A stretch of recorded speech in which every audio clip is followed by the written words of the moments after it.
কোনো মানুষের যখন মৃত্যু হয়ে যায় তখন তার সাথে দুনিয়ার আর কোনো হিসাব নিকাশ বাকি থাকে না। তার সাথে কোনো শত্রুতা থাকে না, তার সাথে কোনো দ্বন্দ্ব থাকে না।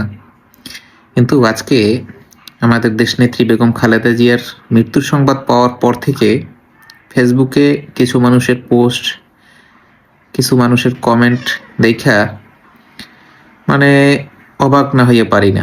আর সবচেয়ে বড় কথা হইল, এই যে বেগম খালেদা জিয়া, ওনার তো ওনার যে বাংলাদেশের জন্য ওনার অবদানগুলো কি, এগুলোও কি মানুষ মনে করে না?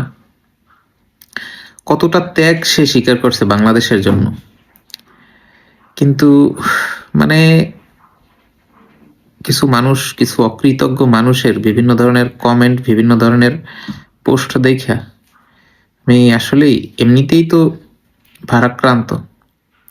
কারণ কিছুদিন আগে আমরা আমাদের একজন তরুণ দেশপ্রেমিক নেতা হাদিকে হারাইলাম।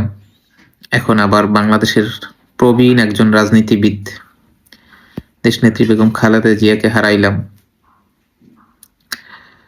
কিন্তু এক শ্রেণীর মানুষ আসলে, কিছু মানুষ হাদির মৃত্যুতেও কিছু মানুষ খুশি হয়েছে। এখন দেখি যে বেগম জিয়ার মৃত্যুতেও অনেক মানুষ খুশি হয়েছে। এরা মূলত বাংলাদেশকেই ধারণ করে না, বাংলাদেশকেই লালন করে না, নাকি বুঝি না।